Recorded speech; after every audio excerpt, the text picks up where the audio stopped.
भगवद गीता, छठा अध्याय, ध्यान योग का सार। श्री कृष्ण छठे अध्याय में ध्यान योग की महिमा और विधि बताते हैं। कर्म योग और कर्म संन्यास की तुलना को आगे बढ़ाते हुए वे कहते हैं, अर्जुन, कर्म योग मन को शुद्ध करता है, जैसे पानी को छानकर साफ किया जाता है। जब मन शांत हो जाता है, ध्यान साधक का सबसे बड़ा सहारा बनता है। अनियंत्रित मन शत्रु है, पर नियंत्रित मन सच्चा मित्र। कठोर तप से सफलता नहीं मिलती। खान-पान, काम, मनोरंजन और नींद में संतुलन जरूरी है। श्री कृष्ण ध्यान की विधि समझाते हैं। जैसे हवा रहित जगह में दीपक की लौ स्थिर रहती है, वैसे ही साधक का मन भगवान में स्थिर होना चाहिए। मन को काबू करना कठिन है, पर अभ्यास और वैराग्य से यह संभव है। अगर मन भटके तो उसे बार बार भगवान में लगाओ। शुद्ध मन समाधि में डूब जाता है, जहां असीम आनंद है। अर्जुन पूछता है, जो साधक कोशिश तो करता है पर अस्थिर मन से असफल हो जाता है, उसका क्या होता है? श्री कृष्ण जवाब देते हैं, भगवत प्राप्ति का प्रयास कभी व्यर्थ नहीं जाता। भगवान पिछले जन्मों के पुण्य को संजोते हैं और अगले जन्म में साधक को वहीं से आगे बढ़ने का मौका देते हैं। योगी पिछले कर्मों के बल पर भगवान तक पहुंच सकता है। अंत में श्री कृष्ण कहते हैं, योगी तपस्वी, ज्ञानी और कर्मी से श्रेष्ठ है, और भक्ति योगी सबसे उत्तम है, क्योंकि वह मेरे प्रेम में डूबा रहता है। श्री कृष्ण अर्जुन को ध्यान योग का रास्ता दिखाते हैं। वे कहते हैं, अर्जुन, कर्म योग से मन शुद्ध करो, फिर ध्यान से उसे मुझ में डुबो दो। मन बेकाबू घोड़े जैसा है। वैराग्य की लगाम और अभ्यास की चाबुक से उसे काबू करो। जैसे दीपक की लौ हवा के बिना अडिग रहती है, वैसे ही मन को भगवान में स्थिर करो। अगर भटके तो बार बार वापस लाओ। कोई साधक असफल हो जाए तो भी उसका प्रयास व्यर्थ नहीं। मैं हर पुण्य को गिनता हूं, जैसे कोई खाते में हर पैसा जोड़ता है। अगले जन्म में वह फिर से मेरे करीब आता है। योगी मेरे साथ एक होने की कोशिश करता है, पर मेरा भक्त जो मेरे प्रेम में डूबा है, सबसे श्रेष्ठ है। अर्जुन, अपने युद्ध को मेरी भक्ति में यज्ञ बनाओ। मन को मुझ में स्थिर करो और मेरे पास पहुंचो, जहां सच्ची शांति और आनंद है। श्लोक 1। प्रभु ने कहा, वे मनुष्य जो कर्म फल की कामना से रहित होकर अपने नियत कर्मों का पालन करते हैं, वे वास्तव में सन्यासी और योगी होते हैं, न कि वे जो अग्निहोत्र यज्ञ संपन्न नहीं करते या शारीरिक कर्म नहीं करते। वेदों में वर्णित धार्मिक अनुष्ठानों में अग्नि प्रज्वलित कर यज्ञों को संपन्न करना प्रमुख है। संन्यास आश्रम में प्रवेश करने वालों के लिए नियम है कि वे धार्मिक विधियों का अनुपालन नहीं करेंगे और किसी भी रूप में अग्नि का प्रयोग नहीं करेंगे। वे केवल भिक्षा मांगकर जीवन निर्वाह करेंगे। किंतु श्री कृष्ण कहते हैं कि केवल अग्नि का त्याग करने से कोई सन्यासी नहीं बन सकता। सच्चा योगी और सच्चा सन्यासी कौन है, इस विषय पर बहुत भ्रम है। लोग अक्सर कहते हैं कि जो स्वामी जी फलाहारी हैं, वे अवश्य सिद्ध योगी होंगे, या जो बाबा जी केवल दूध पर निर्भर रहते हैं, वे महायोगी की अवस्था को प्राप्त होंगे। कुछ लोग मानते हैं कि जो कुछ ग्रहण नहीं करते, उन्हें भगवत प्राप्ति हो चुकी होगी, या जो साधु कोई वस्त्र धारण नहीं करते, वे पूर्ण सन्यासी हैं। श्री कृष्ण कहते हैं कि सन्यास के ऐसे बाहरी लक्षणों को दिखाने से कोई न तो सन्यासी बन सकता है और न ही योगी। वे ज्ञानी जन जो अपने कर्म फलों का त्याग कर उन्हें भगवान को समर्पित कर देते हैं, वही सच्चे सन्यासी और योगी होते हैं। आजकल पश्चिम जगत में योग एक रोमांचक शब्द बन गया है। दुनिया भर में योग संस्थान स्थापित हो रहे हैं। आंकड़े बताते हैं कि अमेरिका के 10% लोग योग का अभ्यास करते हैं, लेकिन संस्कृत धर्म ग्रंथों में योगा शब्द का वर्णन नहीं है। वास्तविक शब्द योग है, जिसका अर्थ है जुड़ना। यह मनुष्य की चेतना को दिव्य चेतना के साथ एकीकृत करने का बोध कराता है। दूसरे शब्दों में, योगी वही है जिसका मन भगवान में पूरी तरह तल्लीन है। ऐसा योगी स्वाभाविक रूप से संसार से विरक्त रहता है, इसलिए वह सच्चा सन्यासी भी होता है। इस प्रकार जो मनुष्य भगवान की श्रद्धापूर्वक सेवा की भावना से कर्म योग का अनुसरण करते हुए फल की इच्छा से रहित होकर कर्म करते हैं, चाहे वे गृहस्थी ही क्यों ना हो, वही वास्तव में सच्चे योगी और सन्यासी हैं। श्लोक 2। जिसे सन्यास के रूप में जाना जाता है, वह योग से भिन्न नहीं है। कोई भी सांसारिक कामनाओं का त्याग किए बिना सन्यासी नहीं बन सकता। सन्यासी वही है जो मन और इंद्रियों के सुखों का परित्याग करता है। किंतु केवल सन्यास लेना ही लक्ष्य नहीं है, और न ही यह परम लक्ष्य तक पहुंचाने के लिए पर्याप्त है। वैराग्य का अर्थ है स्वयं को गलत दिशा में जाने से रोकना। हम संसार में सुख खोजते हैं, लेकिन जब हमें पता चलता है कि भौतिक पदार्थों से सुख नहीं मिल सकता, तब हम संसार की ओर भागना बंद कर देते हैं। किंतु केवल रुकने से हम अपने गंतव्य तक नहीं पहुंच सकते। आत्मा का गंतव्य भगवत प्राप्ति है। भगवान की ओर बढ़ने के लिए मन को उनमें तल्लीन करना होता है, जो योग का मार्ग है। जिन्हें अपने जीवन के परम लक्ष्य का अपूर्ण ज्ञान होता है, वे सन्यास को आध्यात्मिकता का परम लक्ष्य मानते हैं।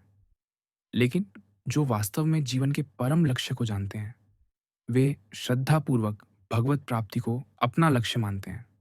वैराग्य दो प्रकार का होता है, फल्गु वैराग्य और युक्त वैराग्य। फल्गु वैराग्य में सांसारिक पदार्थों को माया के रूप में देखा जाता है, और इसलिए सन्यासी उनका परित्याग कर देते हैं, क्योंकि वे आत्मिक उन्नति के लिए दृढ़ संकल्पित होते हैं। युक्त वैराग्य में सभी पदार्थों में भगवान का रूप दिखाई देता है, और उनका प्रयोग भगवान की सेवा के लिए किया जाता है। फल्गु वैराग्य में कोई कह सकता है कि धन का त्याग करो, इसे छुओ भी मत। यह माया का रूप है और आध्यात्मिकता के पथ में बाधा डालता है। युक्त वैराग्य में कहा जाता है कि धन भगवान की माया शक्ति का रूप है, इसलिए इसे व्यर्थ मत करो, बल्कि जो कुछ तुम्हारे पास है उसे भगवान की सेवा में अर्पित कर दो। फल्गु वैराग्य अस्थायी होता है और आसानी से सांसारिक आसक्ति में खींच सकता है। इसका नाम बिहार के गया में बहने वाली फल्गु नदी से लिया गया है, जो सतह के नीचे बहती है। ऊपर से लगता है कि नदी में पानी नहीं है, लेकिन थोड़ा खोदने पर नीचे पानी की धारा मिलती है। कई लोग संसार को त्याग कर मठों में रहने लगते हैं, लेकिन कुछ समय बाद उनका वैराग्य समाप्त हो जाता है और मन फिर से संसार की ओर आकर्षित हो जाता है। उनकी अनासक्ति फल्गु वैराग्य जैसी थी। संसार को बोझ और कष्टदायी समझकर उन्होंने संन्यास लिया, लेकिन जब उन्हें लगा कि आध्यात्मिक जीवन भी कठिन है, तब उनकी आध्यात्मिकता से भी विरक्ति हो गई। दूसरी ओर जो लोग भगवान के साथ मधुर संबंध स्थापित करने और उनकी सेवा की इच्छा से प्रेरित होकर संसार का त्याग करते हैं, उनका वैराग्य युक्त वैराग्य है। वे कठिनाइयों का सामना करने पर भी अपनी आध्यात्मिक यात्रा जारी रखते हैं।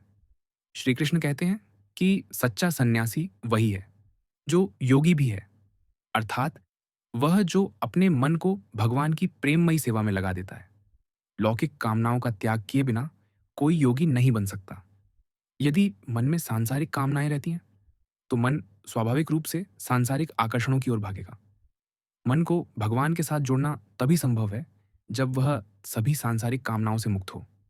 इसलिए योगी बनने के लिए भीतर से सन्यासी बनना जरूरी है, और सन्यासी वही हो सकता है जो योगी भी हो। श्लोक 3। जो योग मार्ग से भगवत प्राप्ति की अभिलाषा करते हैं, उनके लिए बिना आसक्ति के कर्म करना साधन है।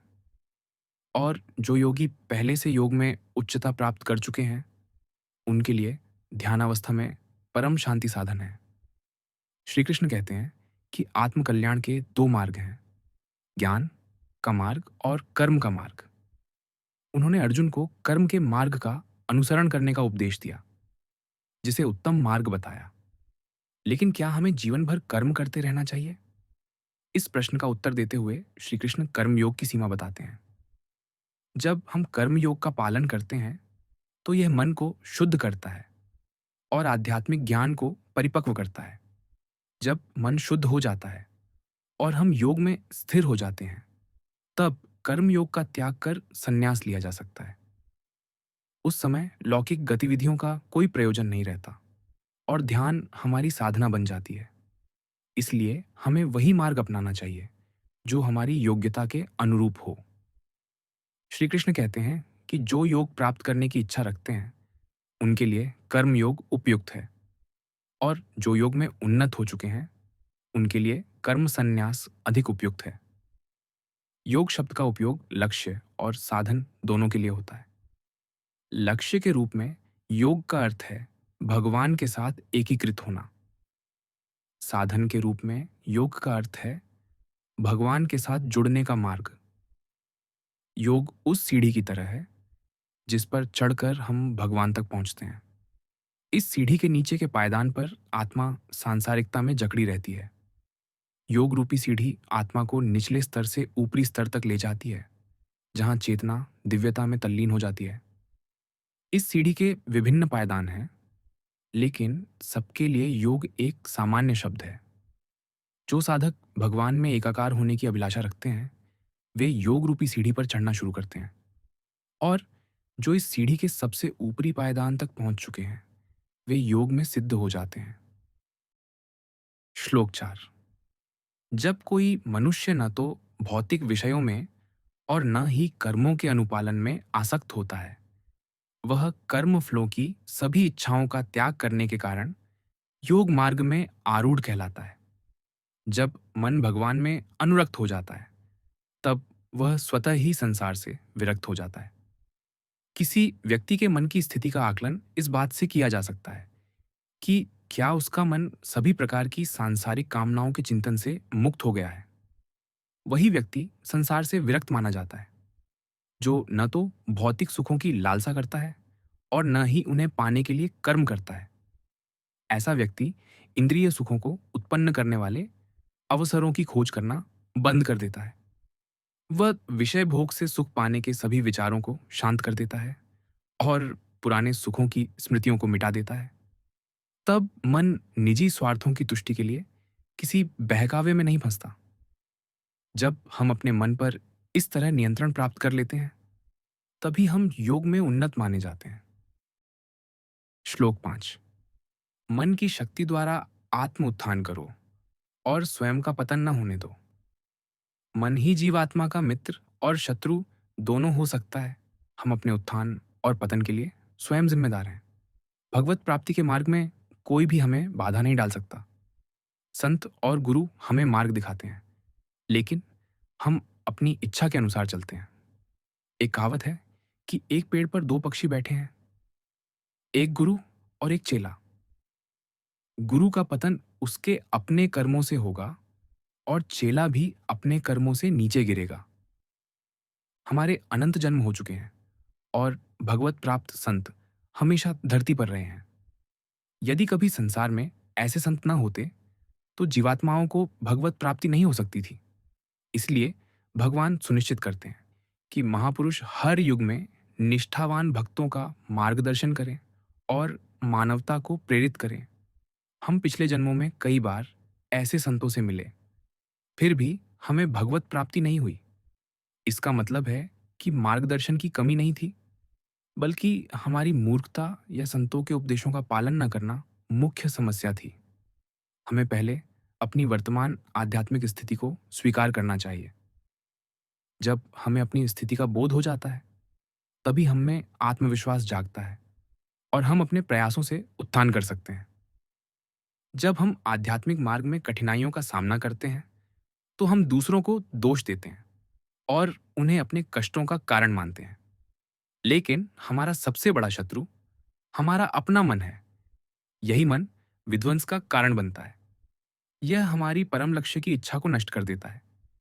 श्री कृष्ण कहते हैं कि मन में हमें परम लाभ देने की क्षमता है और साथ ही यह हमें सबसे अधिक हानि भी पहुंचा सकता है। नियंत्रित मन अद्भुत कार्य कर सकता है, जबकि अनियंत्रित मन अधम विचारों से हमारी चेतना को विकृत कर देता है। मन को मित्र बनाने के लिए इसकी प्रवृत्ति को समझना जरूरी है। मन 4 तत्वों से संचालित होता है। जब इसमें विचार उत्पन्न होते हैं तो इसे मन कहते हैं। जब यह विश्लेषण और निर्णय करता है तो इसे बुद्धि कहते हैं। जब यह किसी विषय या व्यक्ति के प्रति आसक्त हो जाता है तो इसे चित्त कहते हैं। और जब हमें धन, प्रतिष्ठा, सुंदरता या ज्ञान पर अभिमान होता है तो इसे अहंकार कहते हैं। ये चारों अलग अलग तत्व नहीं हैं, बल्कि मन की चार उपाधियां हैं। इसलिए इन्हें मन बुद्धि अहंकार या मन बुद्धि चित्त अहंकार कहा जाता है। विभिन्न ग्रंथ मन का विश्लेषण इनमें से किसी एक उपाधि के आधार पर करते हैं। ये सभी उस तंत्र को दर्शाते हैं जिसे अंतःकरण या मन कहते हैं। श्री कृष्ण कहते हैं कि हमें मन का उपयोग अपने उत्थान के लिए करना चाहिए। इसका मतलब है कि हमें अपनी बुद्धि का उपयोग करके अवनत मन को ऊपर उठाना चाहिए। दूसरे शब्दों में, बुद्धि के द्वारा मन को नियंत्रित करना चाहिए। श्लोक 6। जिन्होंने मन पर विजय प्राप्त कर ली है उनका मन मित्र है, लेकिन जो ऐसा करने में असफल होते हैं उनका मन शत्रु की तरह कार्य करता है। हम जिन्हें शत्रु समझते हैं उनसे संघर्ष में अपनी विचार शक्ति और ऊर्जा नष्ट कर देते हैं। वैदिक ग्रंथों में कहा गया जैंडित्य कि काम, क्रोध, लोभ, ईर्ष्या और मोह जैसे शत्रु हमारे भीतर रहते हैं। ये भीतरी शत्रु बाहरी शत्रुओं से कहीं अधिक घातक है। बाहरी दुराचारी लोग हमें कुछ समय के लिए ही चोट पहुंचा सकते हैं, लेकिन मन के भीतर बैठे ये दानव हमें निरंतर दुख देते हैं। हम ऐसे लोगों को जानते हैं जिन्हें किसी चीज की कमी नहीं होती, फिर भी वे दयनीय स्थिति में रहते हैं, क्योंकि उनका मन हताशा, घृणा, तनाव, चिंता और कुंठा से उन्हें लगातार संताप देता है। वैदिक दर्शन में विचारों की गंभीरता पर विशेष जोर दिया गया है। नकारात्मक विचार, जिन्हें हम मन में जगह देते हैं, भी रोग का कारण बनते हैं। यदि कोई भूलवश तुम पर पत्थर फेंके तो वह दर्द कुछ समय तक रहेगा और शायद अगले दिन तुम उसे भूल जाओ। लेकिन यदि कोई अपमानजनक शब्द कहे तो वे शब्द तुम्हारे मन में बार बार चुभते हैं। यह विचारों की असीम शक्ति है। जब हम किसी के प्रति मन में विद्वेष रखते हैं तो ये नकारात्मक विचार हमें उस व्यक्ति से भी अधिक हानि पहुंचाते हैं। कहा गया है कि कटुता ऐसी है जैसे स्वयं विष पीकर किसी और के मरने की आशा करना। समस्या यह है कि ज्यादातर लोगों को यह समझ नहीं आता कि उनका अनियंत्रित मन ही उनके अधिकांश कष्टों का कारण है। जगतगुरु श्री कृपालु जी महाराज कहते हैं कि प्रिय आध्यात्मिक साधक, अपने अनियंत्रित मन को शत्रु समझो और उसके प्रभुत्व में मत आओ। लेकिन यही मन जब आध्यात्मिक अभ्यास द्वारा बुद्धि के नियंत्रण में आता है तो हमारा प्रिय मित्र बन सकता है। जिस पदार्थ की शक्ति अधिक होती है उसका दुरुपयोग उतना ही घातक होता है और सदुपयोग उतना ही लाभकारी। मन दो धार वाली तलवार की तरह है। आसुरी लोग मलिन मन के कारण ऐसा व्यवहार करते हैं, और जो उन्नत अवस्था प्राप्त करते हैं वे अपने मन के शुद्धिकरण के कारण ऐसा करते हैं। अमेरिका के पूर्व राष्ट्रपति फ्रैंकलिन डी रूजवेल्ट ने कहा है कि मनुष्य भाग्य के अधीन नहीं, बल्कि केवल अपने मन के दास होते हैं। श्लोक 7। जिन योगियों ने मन पर विजय प्राप्त कर ली है वे शीत ताप, सुख दुख और मान अपमान के द्वंद्वों से ऊपर उठ जाते हैं। ऐसे योगी शांत रहते हैं और भगवान की भक्ति के प्रति उनकी श्रद्धा अटल होती है। इंद्रियों और उनके विषयों के संपर्क से मन शीत और ताप, सुख और दुख का अनुभव करता है। जब तक मन वश में नहीं होता तब तक मनुष्य इंद्रिय सुखों के पीछे भागता रहता है और दुख का अनुभव होने पर पीछे हट जाता है। जो योगी मन पर विजय प्राप्त कर लेता है वह इन क्षणभंगुर सुखों को आत्मा से अलग शारीरिक इंद्रियों की क्रियाशीलता के रूप में देखता है। ऐसे सिद्ध योगी शीत और ताप, सुख और दुख जैसे द्वंद्वों से परे रहते हैं। मन दो क्षेत्रों में भटकता है, एक माया का क्षेत्र और दूसरा भगवान का क्षेत्र। यदि मन सांसारिक विषयों से ऊपर उठ जाता है तो वह आसानी से भगवान में तल्लीन हो सकता है। इस प्रकार सिद्ध योगी का मन भगवान की गहन साधना में स्थिर हो जाता है। श्लोक 8। वे योगी जो ज्ञान और विवेक से युक्त होते हैं और जो इंद्रियों पर विजय पा लेते हैं वे सभी परिस्थितियों में अविचलित रहते हैं। वे धूल, पत्थर और सोने को एक समान देखते हैं। गुरु के वचनों को सुनकर और शास्त्रों के अध्ययन से प्राप्त सैद्धांतिक जानकारी को ज्ञान कहते हैं। विज्ञान उस ज्ञान की अनुभूति है जो आंतरिक जागरण और विवेक के रूप में हमारे भीतर प्रकट होती है। उन्नत योगी की बुद्धि ज्ञान और विज्ञान से प्रकाशित रहती है। विवेक संपन्न योगी सभी सांसारिक विषयों को माया शक्ति के रूप में देखता है।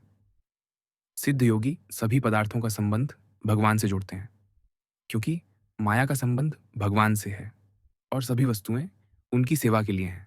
ऐसे योगी अपने मन को सांसारिक विषयों की अनुभूतियों से दूर रखते हैं। वे न तो सुखद परिस्थितियों की इच्छा करते हैं और न ही दुखद परिस्थितियों से विचलित होते हैं। वे अपनी इंद्रियों पर पूर्ण विजय प्राप्त कर लेते हैं। वे सदा भगवान में एकनिष्ठ रहते हैं और उनके दिव्य आनंद का अनुभव करते हैं। इस कारण वे पूर्ण रूप से संतुष्ट हो जाते हैं, क्योंकि उनका मन अनुभूत ज्ञान से तृप्त रहता है। श्लोक 9। योगी शुभचिंतकों, मित्रों, शत्रुओं, पुण्यात्माओं और पापियों को निष्पक्ष होकर समान भाव से देखते हैं। जो योगी मित्र, सहयोगी शत्रु को समदृष्टि से देखते हैं और शत्रुओं व सगे संबंधियों के प्रति तटस्थ रहते हैं, तथा पुण्यात्माओं और पापियों के बीच भी निष्पक्ष रहते हैं, वे मनुष्यों में विशिष्ट माने जाते हैं। मनुष्य की प्रकृति है कि वह मित्रों और शत्रुओं के साथ अलग अलग व्यवहार करता है, लेकिन सिद्ध योगी की प्रकृति भिन्न होती है। भगवत ज्ञान से युक्त योगी समस्त सृष्टि को भगवान के साथ एक रूप देखते हैं। इस कारण वे सभी प्राणियों को समान दृष्टि से देखने में समर्थ होते हैं। इस समदृष्टि की कई अवस्थाएं हैं। पहली अवस्था में योगी समझते हैं कि सभी जीव दिव्य आत्माएं हैं और भगवान का अंश है, इसलिए उन्हें एक समान समझना चाहिए। सच्चा पंडित वही है जो सभी प्राणियों को आत्मा के रूप में देखता है और सबको अपने समान मानता है। दूसरी अवस्था में योगी देखते हैं कि भगवान प्रत्येक प्राणी के भीतर विराजमान है, इसलिए सभी प्राणी आदर के योग्य हैं। तीसरी और उच्चतम अवस्था में योगी प्रत्येक में भगवान का रूप देखता है। वैदिक ग्रंथ बताते हैं कि समस्त संसार भगवान का ही रूप है। जड़ और चेतन समस्त ब्रह्मांड भगवान की अभिव्यक्ति है और उनकी शक्ति से व्याप्त है। हनुमान जी कहते हैं कि मैं सभी में सीताराम का रूप देखता हूँ। ऐसी समदृष्टि वाला योगी अत्यंत उन्नत माना जाता है। श्लोक 10।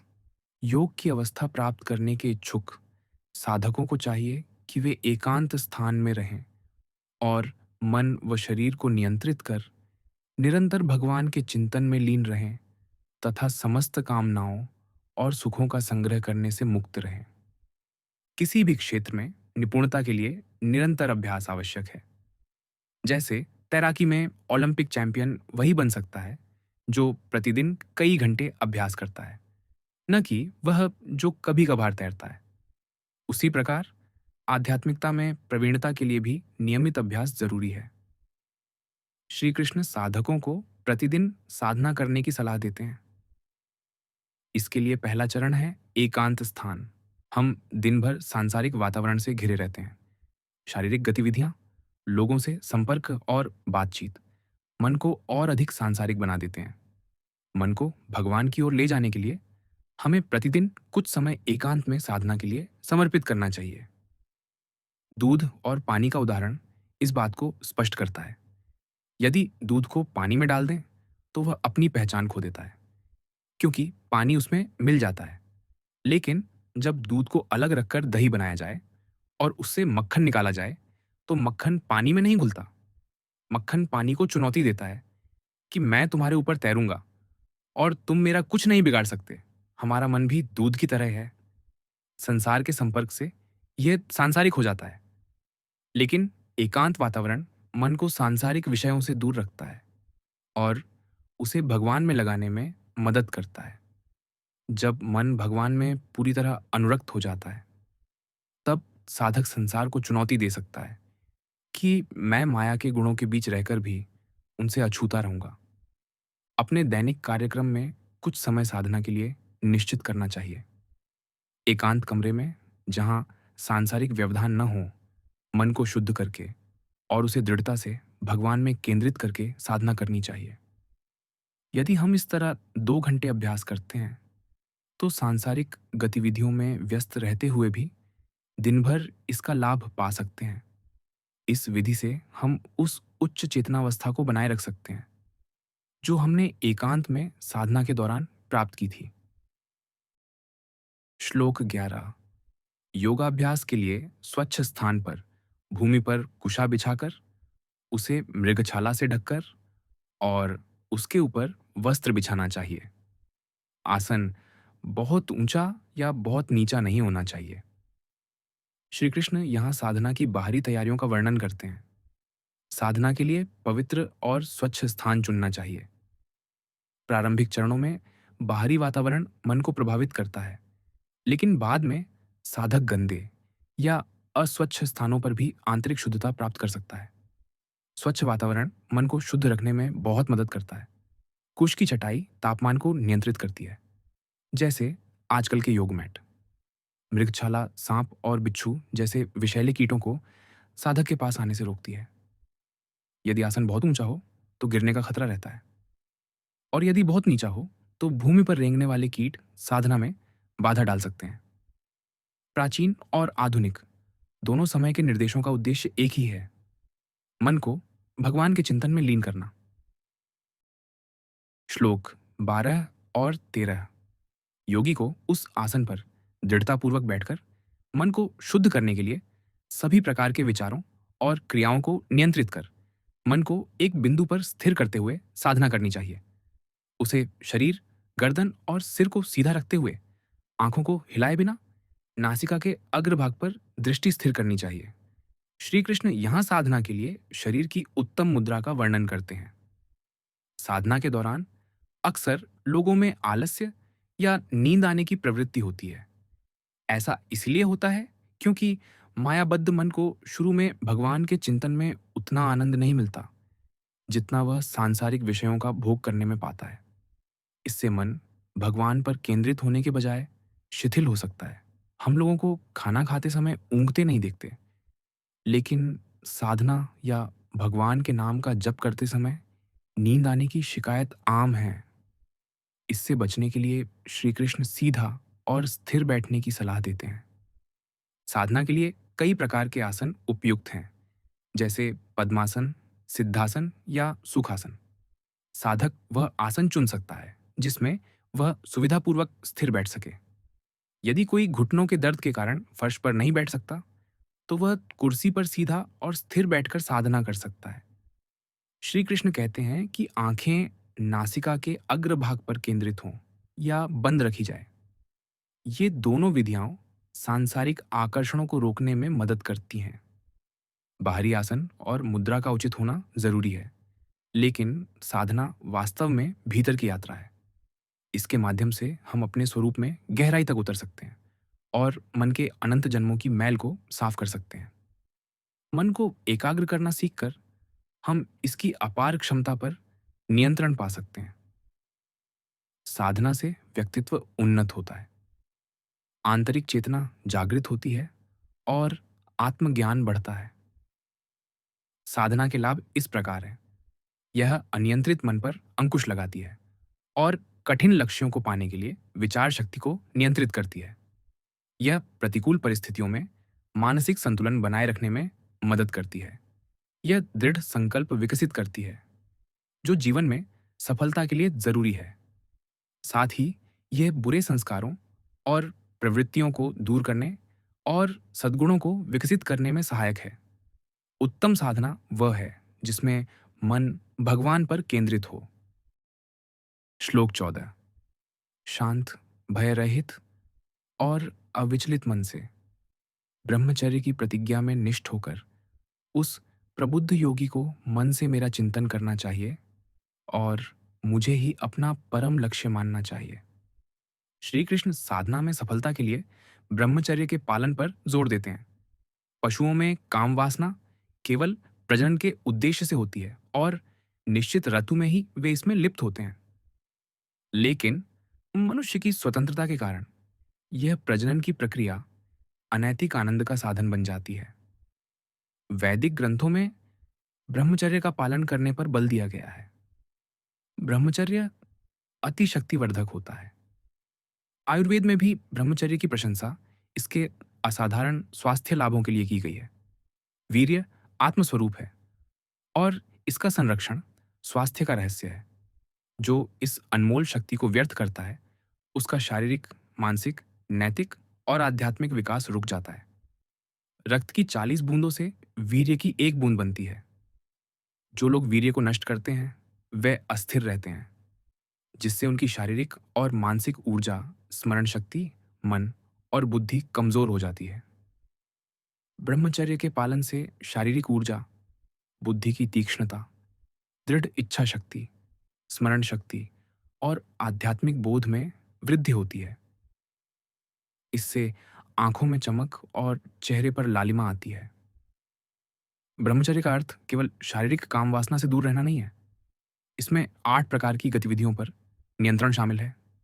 इसके बारे में सोचना, चर्चा करना, उपहास करना, इसे देखना, इसकी रुचि उत्पन्न करना, किसी को इसमें आकर्षित करना, किसी को इसमें रुचि लेने के लिए उत्तेजित करना और इसमें लिप्त होना। ब्रह्मचर्य के लिए शारीरिक संभोग, हस्त मैथुन और अन्य यौनाचार से भी दूर रहना जरूरी है। श्लोक 15। मन को संयमित रखने वाला योगी निरंतर मुझ में तल्लीन होकर निर्वाण प्राप्त करता है और मुझ में स्थित होकर परम शांति पाता है। संसार में ध्यान की कई पद्धतियां प्रचलित हैं, जैसे जैन, बौद्ध, तांत्रिक, ताओवादी और वैदिक। इनमें से प्रत्येक की कई उपशाखाएं हैं। हिंदू धर्म के अनुयायियों में भी अनेक पद्धतियां प्रचलित हैं, लेकिन हमें अपने अभ्यास के लिए कौन सी पद्धति चुननी चाहिए? श्री कृष्ण इसका सरल उत्तर देते हैं कि साधना का लक्ष्य केवल भगवान ही होना चाहिए। साधना का उद्देश्य केवल एकाग्रता या ध्यान को बढ़ाना नहीं, बल्कि मन को शुद्ध करना भी है। श्वास, चक्र, शून्य या ज्योति का ध्यान एकाग्रता को बढ़ाता है, लेकिन मन की शुद्धता तभी संभव है जब हम इसे भगवान पर स्थिर करें। भगवान प्रकृति के तीनों गुणों से परे हैं। जब मनुष्य अपने मन को भगवान में स्थिर करता है, तो वह भी इन गुणों से ऊपर उठकर गुणातीत हो जाता है। इसलिए वास्तविक साधना भगवान में ध्यान स्थिर करना है। मन को भगवान में कैसे स्थिर करें? इसके लिए हम भगवान की दिव्य विशेषताओं, नाम, गुण, रूप, लीलाओं, धामों और संतों को ध्यान का आधार बना सकते हैं। ये सभी भगवान से अभिन्न और उनकी शक्तियों से परिपूर्ण हैं। साधक इनमें से किसी एक का ध्यान कर सकता है। भारत में भक्ति परंपराओं में भगवान के नाम को चिंतन का आधार बनाया जाता है। भगवान का नाम लेना एक सरल उपाय है, क्योंकि इसे कहीं भी चलते, बोलते, बैठते या खाते समय सहजता से किया जा सकता है। लेकिन अधिकतर साधकों को केवल नाम जप पर्याप्त नहीं लगता। अनंत जन्मों के संस्कारों के कारण मन स्वाभाविक रूप से रूप की ओर आकर्षित होता है। भगवान के रूप पर आधारित साधना, जिसे रूप ध्यान कहते हैं, स्वाभाविक और सरल होती है। जब मन भगवान पर केंद्रित हो जाता है, तब हम उनके गुणों, पार्षदों, सौंदर्य, दिव्य ज्ञान, प्रेम, करुणा और कृपा का चिंतन कर मन को और उत्साहित कर सकते हैं। हम भगवान को भोजन का भोग लगाने, उनकी सेवा करने, उनका गुणगान करने, उन्हें स्नान कराने या उनके लिए भोजन पकाने की कल्पना कर सकते हैं। इसे मन से भगवान की सेवा करना, यानी मानसी सेवा कहते हैं। इस प्रकार भगवान के नाम, रूप, गुण और लीलाओं का चिंतन कर हम साधना में उन्नति कर सकते हैं। इस प्रकार की साधना से माया के बंधनों से मुक्ति मिलती है और परम आनंद की प्राप्ति होती है। श्लोक 16। हे अर्जुन, जो लोग बहुत अधिक भोजन करते हैं या बहुत कम भोजन करते हैं, बहुत अधिक या बहुत कम नींद लेते हैं, वे योग में सफल नहीं हो सकते। श्री कृष्ण साधना की सफलता के लिए कुछ नियमों का पालन करने की सलाह देते हैं। वे कहते हैं कि जो लोग शरीर की देखभाल के नियमों को तोड़ते हैं, वे योग में सफलता नहीं पा सकते। कई साधक अधूरे ज्ञान के कारण कहते हैं कि तुम आत्मा हो, शरीर नहीं। इसलिए वे केवल आध्यात्मिक साधना में लिप्त होकर शरीर की देखभाल करना छोड़ देते हैं। लेकिन यह धारणा उन्हें ज़्यादा दूर तक नहीं ले जा सकती। यह सत्य है कि हम शरीर नहीं हैं, लेकिन जब तक हम जीवित हैं, शरीर हमारा वाहक है और हमें कृतज्ञतापूर्वक इसकी देखभाल करनी चाहिए। यदि शरीर अस्वस्थ हो जाता है, तो आध्यात्मिक कार्यों में भी बाधा आती है। वेद शरीर की उपेक्षा करने की सलाह नहीं देते, बल्कि इसकी देखभाल करने का उपदेश देते हैं। केवल भौतिक विज्ञान को अपनाने वाले नरक में जाते हैं और केवल आध्यात्मिक ज्ञान को अपनाने वाले और भी गहरे नरक में जाते हैं। जीवन के लक्ष्य तक पहुंचने के लिए दोनों का संतुलन जरूरी है। योगासन, प्राणायाम और उचित आहार विहार वैदिक ज्ञान के अनिवार्य अंग हैं। आयुर्वेद, जो अथर्ववेद का सहायक वेद है, उत्तम स्वास्थ्य और औषधीय चिकित्सा का प्राचीन विज्ञान है। यह दर्शाता है कि वेद शारीरिक स्वास्थ्य पर जोर देते हैं। श्री कृष्ण कहते हैं कि बहुत अधिक भोजन करना, बिल्कुल भोजन न करना, अति सक्रियता या पूर्ण अकर्मण्यता योग के लिए बाधक है। आध्यात्मिक साधकों को ताज़ा और पौष्टिक भोजन, दैनिक व्यायाम और हर रात पर्याप्त नींद लेकर अपने शरीर की अच्छी देखभाल करनी चाहिए। श्लोक 17। जो आहार और आमोद प्रमोद को संयमित रखते हैं, कर्म को संतुलित रखते हैं और निद्रा पर नियंत्रण रखते हैं, वे योग का अभ्यास कर अपने दुखों को कम कर सकते हैं। योग आत्मा का भगवान के साथ मिलन है। इसके विपरीत भोग का अर्थ है इंद्रिय सुखों में लिप्त होना। भोग में अति शरीर के स्वाभाविक नियमों के खिलाफ है, जिससे रोग उत्पन्न होते हैं। यदि शरीर रोगग्रस्त हो जाता है, तो योग के अभ्यास में बाधा आती है। इसीलिए श्री कृष्ण कहते हैं कि शारीरिक गतिविधियों को संयमित करके योग के अभ्यास से हम शारीरिक और मानसिक दुखों से मुक्त हो सकते हैं। श्री कृष्ण के इस उपदेश को बाद में गौतम बुद्ध ने भी दोहराया। उन्होंने कठोर तप और कामुक भोग के बीच मध्यम मार्ग अपनाने की सलाह दी। एक कथा के अनुसार गौतम बुद्ध ने ज्ञान प्राप्ति से पहले अन्न और जल त्याग कर साधना की। इससे वे दुर्बल हो गए और उन्हें चक्कर आने लगे। तब उन्हें समझ आया कि कमजोर शरीर से मन को साधना में स्थिर रखना असंभव है। उसी समय कुछ ग्रामीण महिलाएं वहां से गुजर रही थीं, जो नदी से जल भरकर ला रही थीं और गीत गा रही थीं। उनके गीत के बोल थे कि तानपुरे के तारों को कसकर रखो, लेकिन इतना न कसो कि वे टूट जाएं। ये सुनकर बुद्ध ने कहा कि ये अनपढ़ महिलाएं गहन ज्ञान की बात कह रही हैं। हमें भी अपने शरीर को संतुलित रखना चाहिए, न कि उसे नष्ट होने देना चाहिए। श्लोक 18। जो अपने मन को पूर्ण रूप से अनुशासित कर लालसाओं से हटाना सीख लेते हैं और इसे अपनी आत्मा के लाभ में लगा देते हैं, ऐसे मनुष्य योग में स्थित कहलाते हैं और सभी प्रकार की इंद्रिय लालसाओं से मुक्त होते हैं। मनुष्य कब योग का अभ्यास पूर्ण करता है? जब उसका मन पूरी तरह नियंत्रित होकर केवल परमात्मा में स्थिर और केंद्रित हो जाता है। तब वह स्वतः सांसारिक भोगों और इंद्रिय सुख की सभी लालसाओं से मुक्त हो जाता है। ऐसी अवस्था में मनुष्य को युक्त यानी पूर्ण रूप से योग में स्थित माना जाता है। श्लोक 19। जिस प्रकार वायु रहित स्थान में दीपक की ज्योति स्थिर रहती है और झिलमिलाती नहीं, उसी प्रकार संयमित मन वाला योगी आत्मचिंतन में स्थिर रहता है। श्री कृष्ण दीपक की ज्योति की उपमा देते हैं। हवा वाले स्थान में दीपक की ज्योति स्वाभाविक रूप से झिलमिलाती है और उसे स्थिर रखना असंभव होता है, लेकिन वायुरहित स्थान में वह स्थिर रहती है, जैसे कोई चित्र। उसी तरह मन स्वाभाविक रूप से चंचल होता है और इसे नियंत्रित करना कठिन है। लेकिन जब योगी का मन भगवान में लीन होकर एकीकृत हो जाता है, तो वह कामनाओं की आंधी से बचा रहता है। ऐसा योगी भक्ति की शक्ति से अपने मन को स्थिर और नियंत्रित रखता है। श्लोक 20। जब मन भौतिक क्रियाओं से हटकर योग के अभ्यास द्वारा स्थिर हो जाता है, तब योगी शुद्ध मन से आत्म तत्व को देख सकता है और आंतरिक आनंद में मग्न हो सकता है। श्री कृष्ण साधना के परिणामों का वर्णन करते हैं। जब मन शुद्ध हो जाता है, तब मनुष्य आत्मा को शरीर से भिन्न समझने में समर्थ होता है। जैसे मिट्टी से भरे गिलास के जल के आर पार नहीं देखा जा सकता, लेकिन फिटकरी डालने से मिट्टी नीचे बैठ जाती है और जल स्वच्छ हो जाता है। वैसे ही जब मन अशुद्ध होता है, तब आत्मा के बारे में उसकी समझ धुंधली रहती है और शास्त्रों से प्राप्त ज्ञान केवल सैद्धांतिक होता है। लेकिन जब मन शुद्ध हो जाता है, तब आत्म तत्व की प्रत्यक्ष अनुभूति होती है। श्लोक 21।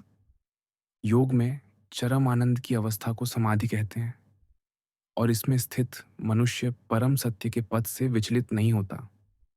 सुख की लालसा आत्मा का स्वभाव है, क्योंकि हम भगवान के अणु अंश हैं जो आनंद के महासागर हैं। हम युगों से इस पूर्ण आनंद की खोज में हैं। सांसारिक विषयों से मन और इंद्रियों को केवल सुख की छायात्मक अनुभूति होती है, जो आत्मा की गहरी तृष्णा को संतुष्ट नहीं कर सकती। लेकिन जब मन भगवान में एकनिष्ठ हो जाता है, तब आत्मा को असीम और इंद्रियातीत परम आनंद की प्राप्ति होती है। इस अवस्था को समाधि कहते हैं। इसमें आत्मा पूर्ण तृप्ति और संतोष अनुभव करती है और कोई इच्छा शेष नहीं रहती। इस प्रकार वह दृढ़ता से परम सत्य में स्थिर रहती है, बिना एक क्षण के लिए भी डिगे। श्लोक 22। ऐसी अवस्था प्राप्त करने के बाद कोई और कुछ श्रेष्ठ पाने की इच्छा नहीं करता। इस सिद्धि को प्राप्त मनुष्य बड़ी से बड़ी आपदाओं में भी विचलित नहीं होता। भौतिक जीवन में कोई भी उपलब्धि मनुष्य को पूर्ण रूप से संतुष्ट नहीं कर पाती। एक निर्धन व्यक्ति धनवान बनने के लिए कड़ा परिश्रम करता है। लखपति बनने पर उसे संतुष्टि मिलती है, लेकिन जब वह करोड़पति को देखता है तो फिर दुखी हो जाता है। करोड़पति भी अधिक धनवान को देखकर असंतुष्ट हो जाता है। चाहे हम कितने सुखी हों, जब हम उच्चतर सुखों की ओर देखते हैं तो अपने सुख छोटे लगने लगते हैं और असंतोष की भावना जागृत होती है। लेकिन योग की अवस्था में प्राप्त सुख भगवान का असीम सुख है, जिससे श्रेष्ठ कुछ नहीं है। इस सुख की अनुभूति से आत्मा को स्वाभाविक रूप से यह बोध हो जाता है कि उसने अपने चरम लक्ष्य को पा लिया है। यह भगवान का दिव्य आनंद शाश्वत है और एक बार योगी इसे पा लेता है तो यह कभी छिनता नहीं। ऐसी भगवत प्राप्त आत्माएं भौतिक शरीर में रहते हुए भी दिव्य चेतना में स्थित रहती हैं। बाहर से देखने पर कभी कभी लगता है कि सिद्ध संत अस्वस्थता, विरोधियों या कष्टदायी परिवेश के कारण संकटों में हैं, लेकिन आंतरिक रूप से वे भगवान के दिव्य सुख में लीन रहते हैं। बड़ी से बड़ी कठिनाइयां भी उन्हें विचलित नहीं कर सकती। भगवान के साथ संबंध स्थापित कर वे शारीरिक चेतना से ऊपर उठ जाते हैं और शारीरिक कष्टों से अप्रभावित रहते हैं। उदाहरण के लिए, प्रहलाद को सांपों के गड्ढे में डाला गया, हथियारों से यातना दी गई, अग्नि में बिठाया गया और पहाड़ से गिराया गया, लेकिन कोई विपत्ति उनकी भगवान की भक्ति से अलग नहीं कर सकी। श्लोक 23। दुख के संयोग से वियोग की अवस्था को योग के रूप में जाना जाता है। इस योग का दृढ़तापूर्वक निराशा से मुक्त होकर पालन करना चाहिए। भौतिक जगत में माया का आधिपत्य है, जो अस्थायी और दुखों से भरा है। माया को अंधकार की तरह माना जाता है, जो हमें अज्ञान में रखकर दुख भोगने को मजबूर करती है। लेकिन जब भगवान का दिव्य प्रकाश हमारे हृदय में प्रज्वलित होता है, तो माया का अंधकार स्वतः मिट जाता है। भगवान का स्वरूप दिव्य आनंदमय है, जबकि माया का परिणाम दुख है। जब कोई भगवान का दिव्य सुख प्राप्त कर लेता है, तो माया के दुख उस पर हावी नहीं हो सकते। योग में सिद्धि का अर्थ है भगवान की कृपा प्राप्त करना और दुखों से मुक्ति पाना। श्री कृष्ण इस श्लोक में दुखों से मुक्ति पर विशेष जोर देते हैं। वे कहते हैं कि दृढ़तापूर्वक अभ्यास द्वारा ही योग में सिद्धि प्राप्त की जा सकती है। श्लोक 24 और 25। संसार से संबंधित सभी इच्छाओं का पूर्ण रूप से त्याग कर मन द्वारा इंद्रियों पर सभी ओर से नियंत्रण करना चाहिए। फिर दृढ़ बुद्धि के साथ धीरे धीरे मन केवल भगवान में स्थिर हो जाएगा और भगवान के अतिरिक्त कुछ नहीं सोचेगा। ध्यान के लिए मन को संसार से हटाकर भगवान में स्थिर करना आवश्यक है। जब मन संसार में आसक्त होता है, तो सांसारिक वस्तुओं, लोगों और घटनाओं के विचार उमड़ते रहते हैं। ये विचार शुरू में स्फुरणा के रूप में होते हैं, जो भावनाओं और विचारों की झलक मात्र हैं। जब हम इन स्फुरणाओं को बल देते हैं, तो वे संकल्प बन जाते हैं। संकल्प और विकल्प, जो सकारात्मक या नकारात्मक आसक्ति पर निर्भर करते हैं, मन पर तुरंत प्रभाव डालते हैं और भगवान में एकाग्रता में बाधा डालते हैं। इच्छाएं चिंगारी की तरह शुरू होकर दावानल बन सकती हैं। इसीलिए ध्यान में सफलता के लिए सांसारिक आकर्षणों का त्याग जरूरी है। मन को भगवान पर स्थिर करना स्वतः नहीं होता। इसके लिए दृढ़ संकल्प और निरंतर प्रयास चाहिए। शास्त्रों में इस दृढ़ संकल्प को धृति कहते हैं, जो बुद्धि के निश्चय से आता है। कई लोग शास्त्रों से आत्मा और संसार की नश्वरता का सैद्धांतिक ज्ञान प्राप्त करते हैं, लेकिन उनका दैनिक जीवन इससे अप्रभावित रहता है। वे पाप, कामुकता या नशे में लिप्त रहते हैं, क्योंकि उनकी बुद्धि इस ज्ञान को स्वीकार नहीं करती। संसार की नश्वरता का बोध और भगवान के साथ शाश्वत संबंध स्थापित करने का निश्चय बुद्धि को विवेक प्रदान करता है। इस विवेक के साथ धीरे धीरे इंद्रिय सुखों की लालसा का त्याग करना चाहिए।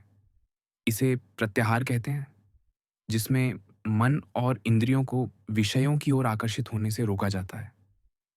प्रत्याहार में शीघ्र सफलता नहीं मिलती। इसे बार बार अभ्यास से प्राप्त किया जाता है। श्लोक 26।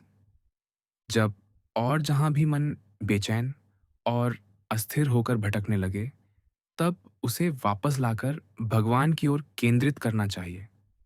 साधना में सफलता एक दिन में नहीं मिलती। ये मार्ग लंबा और कठिन है। जब हम दृढ़ संकल्प के साथ मन को भगवान पर केंद्रित करने के लिए ध्यान में बैठते हैं, तो ये अक्सर सांसारिक विचारों और संकल्पों में भटकता रहता है। ध्यान की प्रक्रिया को समझने के लिए 3 चरणों को जानना जरूरी है। पहला, बुद्धि की विवेक शक्ति से यह निर्णय लें कि संसार हमारा लक्ष्य नहीं है। इसीलिए मन को बलपूर्वक संसार से हटाना चाहिए। इसके लिए प्रयास आवश्यक है। दूसरा, विवेक से ये समझें कि केवल भगवान ही हमारे हैं और भगवत प्राप्ति हमारा लक्ष्य है। इस तरह मन को भगवान में केंद्रित करना चाहिए। यह भी प्रयास से ही संभव है। तीसरा, जब मन भगवान से विमुख होकर संसार में भटकने लगता है, तो यह स्वतः होता है। इसके लिए प्रयास नहीं करना पड़ता।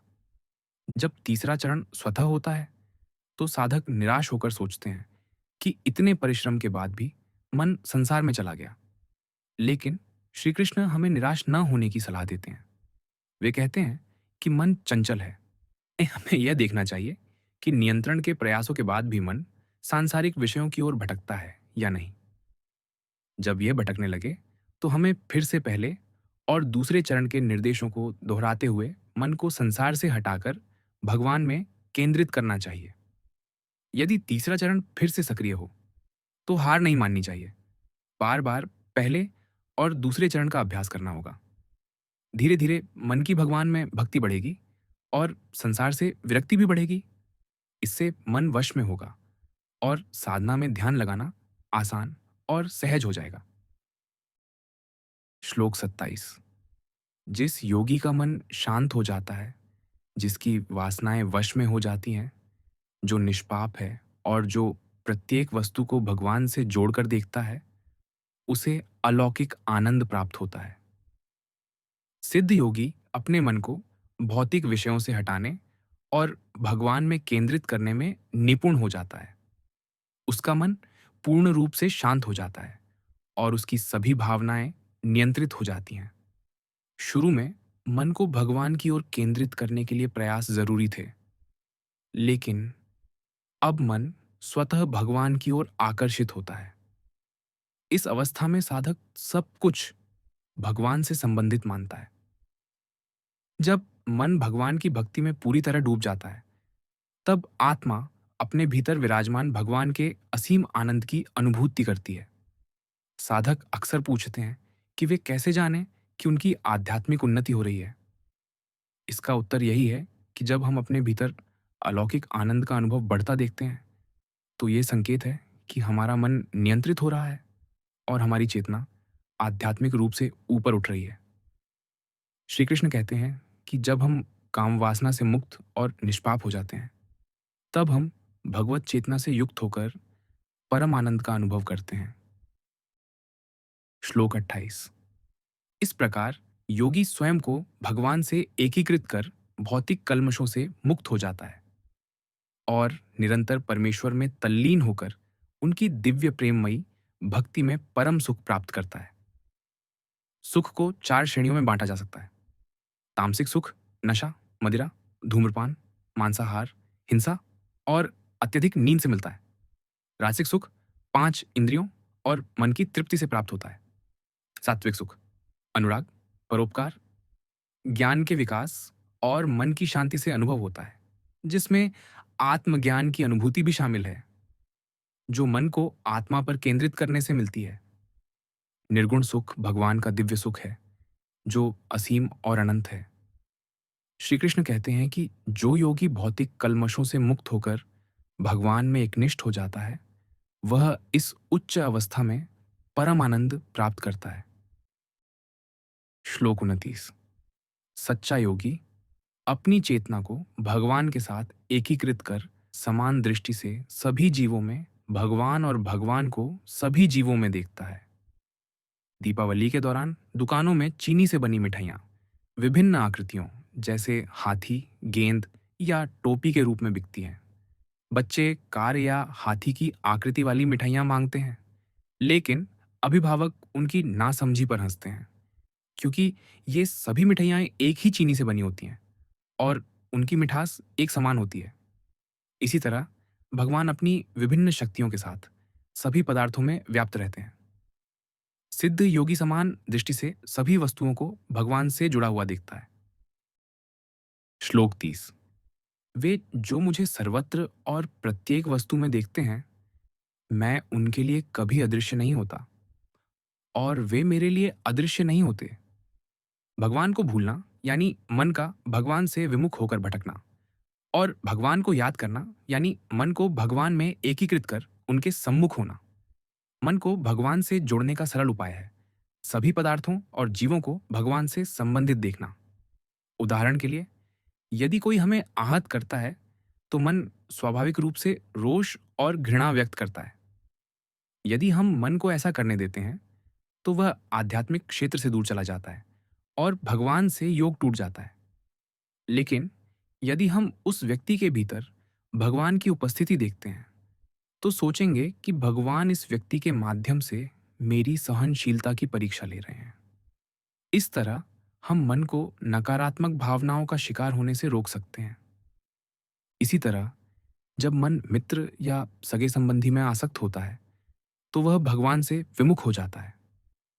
यदि हम मन को समझाएं कि उस व्यक्ति में भगवान है, तो जब भी मन उनकी ओर आकर्षित हो, हम सोचेंगे कि यह आकर्षण भगवान की उपस्थिति के कारण है।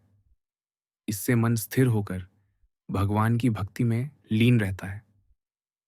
कई बार मन अतीत की घटनाओं पर शोक करता है, जिससे वह आध्यात्मिक क्षेत्र से हटकर अतीत में उलझ जाता है। इससे वर्तमान में भगवान और गुरु का चिंतन रुक जाता है। यदि हम उन घटनाओं को भगवान से जोड़कर देखें, तो सोचेंगे कि भगवान ने जानबूझकर ऐसी परिस्थितियां बनाई ताकि मैं संसार के कष्टों को समझकर सांसारिक आकर्षणों से विरक्त हो सकूं। यह भगवान की मेरे कल्याण के लिए की गई कृपा है। ऐसा सोचकर हम भगवान की भक्ति में प्रगति कर सकते हैं। संसार की कठिनाइयों का सामना करते समय शोक या चिंता नहीं करनी चाहिए। इन घटनाओं को भगवान की कृपा मानना चाहिए। यदि हमारा मन स्वार्थवश भगवान के अलावा किसी और को प्रश्रय देता है, तो उसे नियंत्रित करने का सरल उपाय है सर्वत्र सभी जीवों और पदार्थों में भगवान को देखना। यही अभ्यास धीरे धीरे पूर्णता की ओर ले जाता है और तब, जैसा इस श्लोक में कहा गया है, हम भगवान के लिए अदृश्य नहीं रहते और भगवान हमारे लिए अदृश्य नहीं रहते। श्लोक 31। जो योगी मुझ में एकनिष्ठ हो जाता है और परमात्मा के रूप में सभी प्राणियों में मुझे देखकर श्रद्धापूर्वक मेरी भक्ति करता है, वह सभी प्रकार के कर्म करता हुआ भी केवल मुझ में स्थित हो जाता है। भगवान सर्वव्यापक हैं और परमात्मा के रूप में सभी के हृदय में निवास करते हैं। सभी प्राणियों के शरीर में दो तत्व हैं, आत्मा और परमात्मा। भौतिक चेतना वाले लोग सभी को शरीर के रूप में देखते हैं और जाति, नस्ल, लिंग, आयु या सामाजिक स्थिति के आधार पर भेदभाव करते हैं। उच्च चेतना वाला मनुष्य सभी को आत्मा के रूप में देखता है और समान दृष्टि से ब्राह्मण, गाय, हाथी, कुत्ते या चांडाल को देखता है। दिव्य चेतना से युक्त सिद्ध योगी सभी में परमात्मा के रूप में भगवान को देखता है। वह संसार का अनुभव करता है, लेकिन उसमें नहीं उलझता। वह उस हंस की तरह है जो दूध और जल के मिश्रण में से केवल दूध ग्रहण करता है और जल को छोड़ देता है।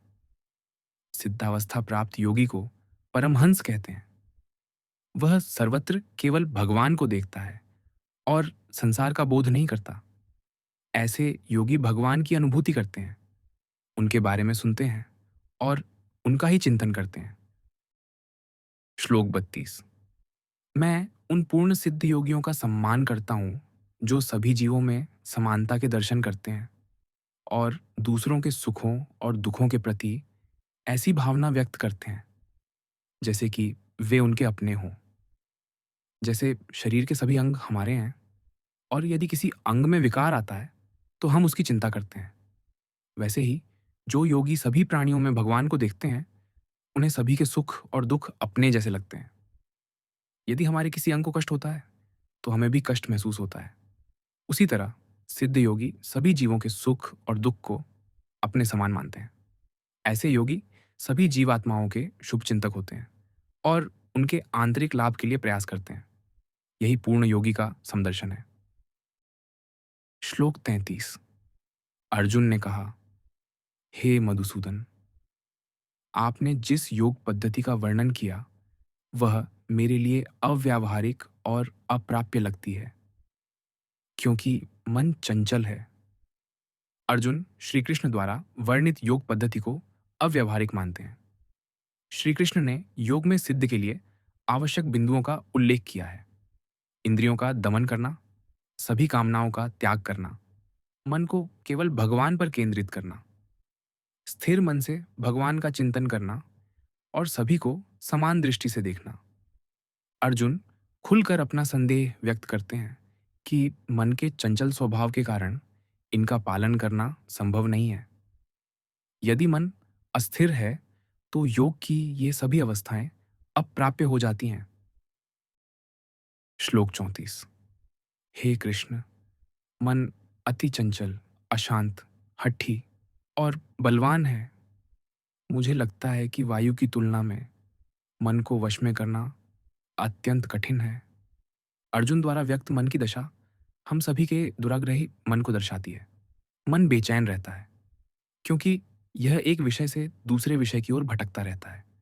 यह अशांत रहता है क्योंकि यह चेतना में घृणा, क्रोध, काम, लोभ, ईर्ष्या, चिंता और आसक्ति जैसे भावों से उथल-पुथल मचाता है। यह शक्तिशाली है क्योंकि यह अपनी प्रबल धाराओं से बुद्धि पर हावी होकर विवेक को नष्ट कर देता है। मन हठी भी है क्योंकि जब इसमें हानिकारक विचार आते हैं तो यह चीज उन्हें बार-बार दोहराता है और बुद्धि को भ्रमित कर देता है। अर्जुन कहते हैं कि वायु की तरह मन को नियंत्रित करना अत्यंत कठिन है। कोई भी आकाश में व्याप्त वायु को नियंत्रित करने की सोच भी नहीं सकता। अर्जुन श्री कृष्ण को संबोधित करते हुए यह इंगित करते हैं कि वे अपने आकर्षण से इस चंचल, अशांत, बलशाली और हठी मन को भी बांध सकते हैं। श्लोक 35। भगवान श्री कृष्ण ने कहा, हे महाबाहु कुंती पुत्र, तुमने जो कहा वह सत्य है। मन को नियंत्रित करना वास्तव में कठिन है, लेकिन अभ्यास और वैराग्य द्वारा इसे वश में किया जा सकता है। श्री कृष्ण अर्जुन के कथन से सहमत हैं कि मन को नियंत्रित करना कठिन है। वे कहते हैं कि जैसे अर्जुन ने युद्ध में बलशाली योद्धाओं को हराया, वैसे ही वह मन को भी वश में कर सकता है। श्री कृष्ण यह नहीं कहते कि मन को आसानी से नियंत्रित किया जा सकता है। इसके बजाय वे स्वीकार करते हैं कि यह कठिन कार्य है, लेकिन असंभव नहीं। जैसे नाविक समुद्र के तूफानों का सामना करने से नहीं डरते, वैसे ही साधक को मन को नियंत्रित करने के लिए निडर होकर प्रयास करना चाहिए। वैराग्य का अर्थ है संसार से विरक्ति। मन भौतिक विषयों और पदार्थों की ओर आकर्षित होता है, जिससे वह अतीत के चिंतन में उलझ जाता है। वैराग्य इस आसक्ति को हटाकर मन को भटकने से रोकता है। अभ्यास का अर्थ है पुरानी आदतों को बदलने और मन को भगवान में स्थिर करने का ठोस प्रयास। अभ्यास किसी भी क्षेत्र में निपुणता की कुंजी है। उदाहरण के लिए, टाइपिंग में शुरुआत में एक शब्द प्रति मिनट टाइप होता है, लेकिन निरंतर अभ्यास से 1 वर्ष बाद 80 शब्द प्रति मिनट की गति आ सकती है। इसी तरह वैराग्य द्वारा मन को संसार से हटाना और अभ्यास द्वारा उसे भगवान के चरणों में स्थिर करना चाहिए। श्लोक 36। जिनका मन निरंकुश है, उनके लिए योग करना कठिन है, लेकिन जिन्होंने मन को नियंत्रित करना सीख लिया है और जो समुचित ढंग से निष्ठापूर्वक प्रयास करते हैं, वे योग में पूर्णता प्राप्त कर सकते हैं। यह मेरा मत है। श्री कृष्ण मन को नियंत्रित करने और योग में सफलता के बीच के संबंध को स्पष्ट करते हैं। जिन्होंने अभ्यास और वैराग्य द्वारा मन पर अंकुश नहीं लगाया, उन्हें योग का अभ्यास कठिन लगता है, लेकिन जो समुचित उपायों के साथ निरंतर प्रयास करके मन को वश में कर लेते हैं, वे योग में सफल हो सकते हैं। इस प्रक्रिया में इंद्रियों का दमन, सभी कामनाओं का त्याग, मन को भगवान पर केंद्रित करना, अविचलित मन से भगवान का चिंतन और सभी को समान दृष्टि से देखना शामिल है। इस कथन से अर्जुन के मन में उस साधक के बारे में शंका उत्पन्न होती है जो मन को नियंत्रित करने में असमर्थ है। श्लोक 37। अर्जुन ने कहा, हे कृष्ण, उस योगी की गति क्या होती है जो श्रद्धा के साथ योग के पथ पर चलना शुरू करता है, लेकिन अस्थिर मन के कारण पूर्ण प्रयास नहीं करता और इस जीवन में योग के लक्ष्य तक पहुंचने में असमर्थ रहता है? भगवत प्राप्ति की यात्रा श्रद्धा के साथ शुरू होती है। कई साधक पूर्व जन्म के संस्कारों, संतों की संगति या संसार में हानि के कारण धार्मिक ग्रंथों में श्रद्धा विकसित करते हैं। श्रद्धा उत्पन्न होने के कई कारण हो सकते हैं, लेकिन यदि साधक आवश्यक प्रयास नहीं करते और आलसी हो जाते हैं, तो उनका मन बेचैन रहता है। ऐसे साधक इस जीवन में योग की यात्रा को पूर्ण करने में असमर्थ रहते हैं। अर्जुन ऐसे साधकों का भाग्य जानना चाहता है। श्लोक 38। हे महाबाहु कृष्ण, क्या योग से पथभ्रष्ट व्यक्ति भौतिक और आध्यात्मिक सफलताओं से वंचित नहीं हो जाता और छिन्न भिन्न बादलों की तरह नष्ट नहीं हो जाता, जिसके परिणाम स्वरूप उसे किसी भी लोक में स्थान नहीं मिलता? जीवात्मा में सफलता की इच्छा स्वाभाविक है, क्योंकि वह भगवान का अंश है जो पूर्ण सिद्ध है। कुछ लोग संसार को सुख का साधन मानकर भौतिक उन्नति के लिए प्रयास करते हैं, जबकि अन्य आध्यात्मिक संपदा को असली निधि मानकर भौतिक उन्नति को ठुकराते हैं। लेकिन यदि साधक अपने प्रयास में असफल हो जाते हैं, तो वे न भौतिक और न ही आध्यात्मिक संपदा प्राप्त कर पाते हैं। अर्जुन पूछते हैं कि क्या ऐसे साधक की स्थिति छिन्न भिन्न बादल की तरह होती है, जो समूह से अलग होकर न छाया देता है, न वर्षा करता है और अंत में वायु में उड़कर आकाश में नष्ट हो जाता है? अर्जुन जानना चाहते हैं कि क्या असफल योगी ऐसा दुर्भाग्य झेलता है और उसे किसी भी लोक में स्थान नहीं मिलता? श्लोक 29। हे कृष्ण, कृपया मेरे इस संदेह का पूर्ण रूप से निवारण करें, क्योंकि आपके अतिरिक्त कोई और ऐसा नहीं कर सकता। संदेह अज्ञान के कारण उत्पन्न होते हैं। शास्त्रों का सैद्धांतिक ज्ञान इनका निवारण करने के लिए पर्याप्त नहीं है, क्योंकि शास्त्रों में कई विरोधाभासी विचार होते हैं जिनका समाधान केवल अनुभव से हो सकता है।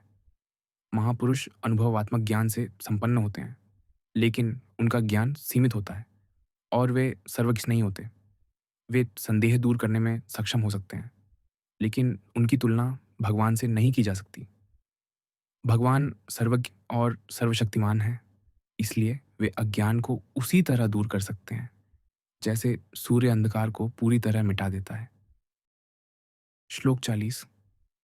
श्री कृष्ण ने कहा, हे पृथापुत्र, आध्यात्मिक पथ का अनुसरण करने वाले योगी का न इस लोक में और न परलोक में विनाश होता है। मेरे प्रिय मित्र, भगवत प्राप्ति के मार्ग पर चलने वाले का पतन नहीं हो सकता। श्री कृष्ण अर्जुन को स्नेहपूर्वक तात कहकर संबोधित करते हैं, जो उनके प्रति स्नेह और कृपा को दर्शाता है। वे कहते हैं कि जो भगवत प्राप्ति के मार्ग पर चलते हैं, भगवान उनकी सहायता करते हैं। ऐसे साधक पुण्यशाली और पवित्र कार्यों में लीन रहते हैं और उन्हें कभी कष्ट नहीं होता।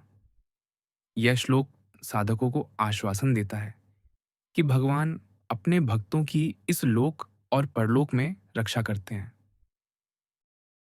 श्लोक 41 और 42। योग भ्रष्ट जीव मृत्यु के बाद पुण्य आत्माओं के लोक में जाते हैं। वहां अनेक वर्षों तक निवास करने के बाद वे पृथ्वी पर कुलीन या धनवान परिवारों में जन्म लेते हैं, अथवा जब वे लंबे समय तक योग के अभ्यास से विरक्त हो चुके होते हैं, तब उनका जन्म दिव्य ज्ञान से संपन्न परिवारों में होता है। ऐसा जन्म इस संसार में अत्यंत दुर्लभ है। जो लोग लौकिक पुण्य कर्मों में लगे रहते हैं, उन्हें स्वर्गलोक में स्थान मिलता है, क्योंकि वे फल की इच्छा से वेदों में वर्णित कर्मकांडों का पालन करते हैं। लेकिन योग भ्रष्ट को स्वर्गलोक क्यों भेजा जाता है? इसका कारण है भोग की कामना, जिसके चलते वह योग मार्ग से भटक जाता है। भगवान एक पिता की तरह ऐसे योगी को अगले जन्म में सांसारिक सुख भोगने का अवसर देते हैं, ताकि वह समझ सके कि ये सुख आत्मा की अनंत आनंद की तृष्णा को तृप्त नहीं कर सकते। इसीलिए असफल योगी को कभी कभी लंबे समय के लिए स्वर्ग के उच्च लोकों में भेजा जाता है और फिर वे पृथ्वी पर जन्म लेते हैं। ऐसे जीवों को उन परिवारों में जन्म मिलता है जहां वे अपनी आध्यात्मिक यात्रा जारी रख सकें।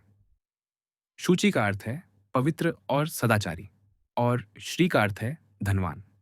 योग भ्रष्ट या तो पुण्य कर्म करने वाले परिवार में जन्म लेता है, जहां बचपन से आध्यात्मिकता का पोषण होता है, या धनवान परिवार में, जहां भौतिक आवश्यकताओं की पूर्ति होती है और संघर्ष नहीं करना पड़ता।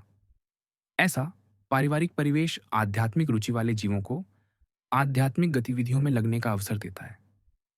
हमारे जीवन पर परिस्थितियों और परिवार का गहरा प्रभाव पड़ता है। माता पिता से हमें वंशानुगत गुण मिलते हैं और सामाजिक परिवेश के कारण हम कई रीति रिवाजों का पालन करते हैं। हम अपनी राष्ट्रीयता या जन्म स्थान चुन नहीं सकते, और ये हमारी पहचान और जीवन की दिशा को प्रभावित करते हैं। भगवान हमारे अनंत जन्मों के कर्मों और विचारों का लेखा जोखा रखते हैं। कर्म के नियमों के अनुसार योग भ्रष्ट को पिछले जन्म की आध्यात्मिक संपत्ति का फल मिलता है। जो योगी आध्यात्मिक क्षेत्र में बहुत आगे बढ़ने के बाद उदासीन हो जाते हैं, उन्हें उच्च लोकों में नहीं भेजा जाता। उन्हें आध्यात्मिक रूप से उन्नत परिवारों में जन्म दिया जाता है, ताकि वे अपनी आध्यात्मिक यात्रा आसानी से आगे बढ़ा सकें। ऐसा जन्म अति सौभाग्यशाली होता है, क्योंकि माता पिता शुरू से ही बच्चों को भगवत शिक्षा देते हैं। श्लोक 43। हे कुरुवंशी, ऐसा जन्म पाकर वे पिछले जन्म के ज्ञान को पुनः प्राप्त करते हैं और योग में पूर्णता के लिए और अधिक परिश्रम करते हैं। भगवान प्रत्येक प्राणी के हृदय में निवास करते हैं और पूर्ण न्याय करता है। वे पिछले जन्मों में अर्जित विरक्ति, ज्ञान, भक्ति, श्रद्धा, सहनशीलता और दृढ़ संकल्प जैसी आध्यात्मिक संपत्तियों से अवगत हैं। इसलिए वे उचित समय पर इन प्रयासों का फल देते हैं और हमारी पूर्व उपलब्धियों के आधार पर आध्यात्मिक गुणों को बढ़ाते हैं। यही कारण है कि कुछ भौतिकवादी लोग अचानक आध्यात्मिक हो जाते हैं जब उनके पिछले जन्मों के संस्कार जागृत होते हैं। जैसे एक यात्री रात में होटल में विश्राम करता है, लेकिन सुबह वह पहले से तय दूरी पर वापस नहीं जाता, बल्कि शेष यात्रा को पूरा करने के लिए आगे बढ़ता है। वैसे ही भगवान की कृपा से योग भ्रष्ट साधक अपनी पूर्व जन्मों की आध्यात्मिक संपत्ति के बल पर उसी स्थान से अपनी साधना शुरू करता है जहां उसने इसे छोड़ा था। इसीलिए ऐसे योगी का कभी पतन नहीं होता। श्लोक 44। वास्तव में वे अपने पूर्व जन्मों के संस्कारों के बल पर स्वतः भगवान की ओर आकर्षित होते हैं। ऐसे जिज्ञासु साधक स्वाभाविक रूप से कर्म कांडों से ऊपर उठ जाते हैं। जब आध्यात्मिक भावनाएं जागृत हो जाती हैं, तो उन्हें मिटाया नहीं जा सकता। जीवात्मा अपने वर्तमान और पूर्व जन्मों के भक्तिमय संस्कारों के कारण आध्यात्मिकता की ओर प्रेरित होती है। ऐसे लोग भगवान की ओर स्वतः आकर्षित होते हैं और इस आकर्षण को भगवान का आमंत्रण भी कहते हैं। यह पूर्व जन्मों के संस्कारों पर आधारित आमंत्रण जीवन का सबसे शक्तिशाली निमंत्रण है। जिन्हें इसकी अनुभूति होती है, वे संसार, मित्रों और सगे संबंधियों को त्याग कर इस मार्ग पर चल पड़ते हैं और दूसरों को भी यही सलाह देते हैं।